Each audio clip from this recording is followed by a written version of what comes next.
बीता हुआ समय दिखाते हुए मूवी शुरू होती है जहां एक महिला टोनी से कह रही है कि मैंने एक ऐसा वायरस बनाया है जिसमें कई शक्तियां हैं। यहाँ तक कि जो लोग विकलांग हैं वे पूरी तरह से ठीक हो सकते हैं। तभी चश्मा लगाए एक वैज्ञानिक वहाँ पहुँचता है। वो टोनी से कहता है कि हमारी इंडस्ट्री एक बेहतरीन प्रयोग करने जा रही है। वहाँ की एडवांस टेक्नोलॉजी का इस्तेमाल होने वाला है, इसलिए मैं आपको मेरी इंडस्ट्री से जुड़ने का सुझाव देता हूँ। दरअसल वो टोनी से काफ़ी प्रेरित है, लेकिन टोनी उसके प्रस्ताव को अस्वीकार करते हुए वहाँ से चला जाता है। अब हमें वर्तमान का सीन दिखाया जाता है जहाँ टोनी स्टार्क अवेंजर्स मूवी के हादसे के बाद बहुत परेशान है। वो सोचता है कि यदि फिर से पृथ्वी पर किसी बड़ी ताकत ने हमला कर दिया तो वो उसका सामना कैसे करेगा। लेकिन टोनी का दोस्त जेम्स रोडी उसका हौसला बढ़ाता है। टोनी इस काम के लिए आयरन मैन की एक पूरी टीम तैयार करता है और उसने इस टीम का नाम आयरन लेजेंड रखा है। अब पता चलता है कि पूरे देश में फिर से हमला शुरू हो गया है। ये हमले मैंडरिन द्वारा किए जा रहे थे। आयरन मैन का बॉडीगार्ड भी उसी देश में है जहां हमले हो रहे थे, जो उन हमलों के कारण बुरी तरह घायल हो गया था। टोनी उसे बहुत पसंद करता है, इसलिए वो अपना आपा खो देता है। उसने प्रेस कॉन्फ्रेंस में घोषणा कर दी कि अगर इन हमलों को नहीं रोका गया तो मैं मैंडरिन का बुरा हाल कर दूंगा।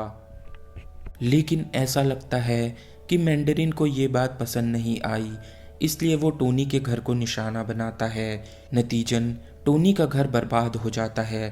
टोनी के साथ इस समय वो लड़की भी थी जिसने पहले उस वायरस को बनाया था, वही वायरस जो अपंग लोगों को स्वस्थ कर सकता है।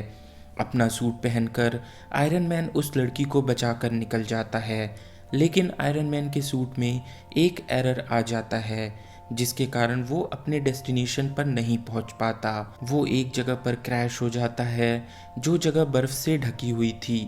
अब तक बहुत कुछ बुरा हो चुका था, लेकिन उम्मीद अभी भी बाकी थी क्योंकि सूट में अभी भी कुछ पावर बची हुई थी। यदि वो चाहे तो वो अपने डेस्टिनेशन पर लौट सकता है। उधर सभी लोग ये सोचकर दुखी हैं कि टोनी अपने घर पर हुए हमले में मारा गया है, क्योंकि इसके बाद टोनी को किसी ने नहीं देखा था। आयरन मैन की नज़र उस गांव में एक बच्चे पर पड़ती है। वो उसे नादान समझकर उससे बहुत बातें करने लगता है। टोनी को पता चलता है कि ये गांव भी नष्ट हो गया है और ये उसी तरह बर्बाद हुआ है जैसे उनके घर को निशाना बनाया गया था। तब उसे समझ आता है कि इसके पीछे भी ज़रूर मैंडरिन का ही हाथ है। अब वो पूरे मामले की जांच में जुट जाता है। उसे पता चलता है कि इन विस्फोटों के लिए हथियारों का इस्तेमाल नहीं किया गया है, बल्कि कुछ सोल्जर्स हैं जिनके पास सुपर पावर्स हैं। आयरन मैन सभी से मैंडरिन के अड्डे के बारे में पूछता है, लेकिन उसे कुछ नहीं मिलता। सरप्राइजिंगली वो बच्चा उसे मैंडरिन की लोकेशन पर ले जाता है। टोनी ने गांव में कुछ हथियार भी बनाए थे, वो उन्हें यहाँ लेकर आया था। वहाँ उसे पता चलता है कि वो आदमी दरअसल एक एक्टर होता है जो दुनिया के सामने मैंडरिन होने का नाटक कर रहा था। यहाँ हम देखते हैं कि चश्मे वाले साइंटिस्ट की मुलाकात टोनी से होती है, लेकिन अब वो पहले की तरह नहीं दिखता था। वो टोनी को बताता है कि मैंने उस वायरस का उपयोग करके अपनी बीमारी ठीक कर ली है, अब मैं स्ट्रांग हो गया हूँ। वो टोनी से कहता है कि मैंने तुम्हारी पेपर पॉट्स का भी अपहरण कर लिया है। वो उसको वीडियो दिखाते हुए कहता है, इसे देखो, वो अब मेरे कब्ज़े में है। और वो लड़की जिसने इस वायरस की खोज की थी, वो कई सालों से उस साइंटिस्ट के लिए काम कर रही थी। वो साइंटिस्ट उस लड़की को मार देता है जब उसे पता चलता है कि वो टोनी के साथ मीटिंग के लिए गई थी। हम देखते हैं कि वो बहुत अच्छी टेक्नोलॉजी का यूज़ करता है, जिसके कारण कोई उसकी लोकेशन का पता नहीं लगा सकता है। यहाँ जेम्स रोड्स भी था, जो अब आयरन पेट्रियट आर्मर में होता है, यानी वही लोहे का सूट जिसे पहनकर वो भाग गया था। टोनी वहाँ से खुद को बचाकर भाग जाता है, क्योंकि उसे आतंकवादी मैंडरिन के ठिकाने का पता लगाना था। इसी बीच टोनी को पता चलता है कि साइंटिस्ट आयरन पेट्रियोट सूट को छीनकर अमेरिकी राष्ट्रपति को मारने की योजना बना रहा है और उसे किसी भी तरह से टोनी स्टार्क को रोकना था। वो साइंटिस्ट प्रेसिडेंट के पास पहुंचता है। प्रेसिडेंट इस समय दूसरे देश जाने के लिए तैयारी कर रहे थे। प्रेसिडेंट का अपहरण कर वो उसे अपने गुप्त लोकेशन पर ले जाता है जहां कोई नहीं पहुंच सकता था, लेकिन टोनी उस जगह पर पहुंच जाता है क्योंकि उस छोटे से बच्चे ने टोनी स्टार्क की मदद की होती है और टोनी भी शानदार था। वहां जाकर वो कई लोगों को बचाता है, लेकिन जब राष्ट्रपति को बचाने की बारी आती है तो वो साइंटिस्ट प्रेसिडेंट को लेकर भाग जाता है।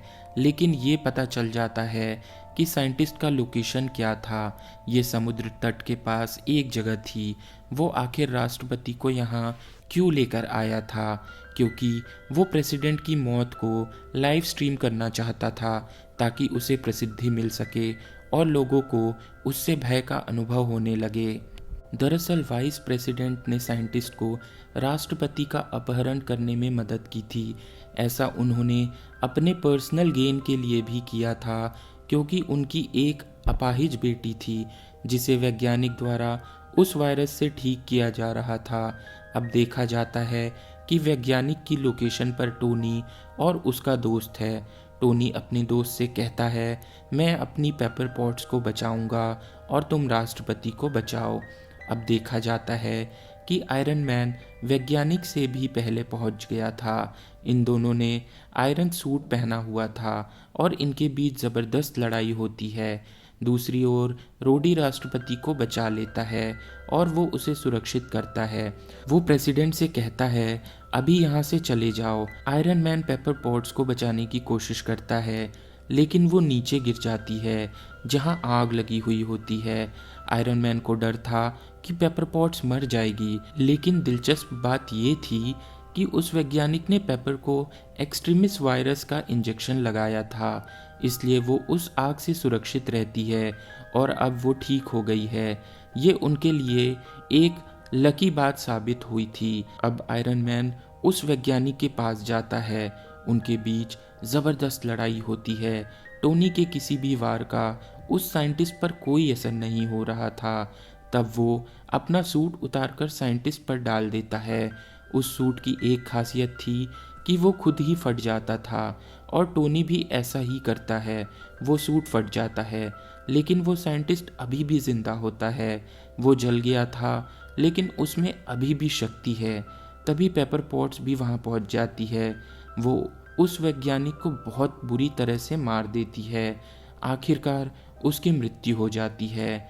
फिर पेपर पॉट्स टोनी के पास आती है। वो लोग गले मिलते हैं और स्वीकार करते हैं कि उनमें एक दूसरे के लिए प्यार है और टोनी अपने आयरन लीजन को आदेश देता है कि वो अपने आप फट जाएं। ऐसा लगता है मानो आकाश में लगातार आतिशबाजी का प्रदर्शन हो रहा हो। इसके अलावा ये भी देखा जाता है कि पुलिस अधिकारियों ने नकली मैंडरिन और वाइस प्रेसिडेंट को गिरफ्तार कर लिया है। फिर दुनिया के बड़े बड़े सर्जन टोनी स्टार्क का ऑपरेशन करते हैं। वो उसके शरीर से मेटल के टुकड़े निकालते हैं। ये सबसे अच्छी बात थी क्योंकि उसके जीवित रहने के लिए अब न तो आर्क रिएक्टर और न ही सूट की ज़रूरत थी। वो उस आर्क रिएक्टर को पानी में फेंक देता है। यहाँ ये मूवी समाप्त होती है।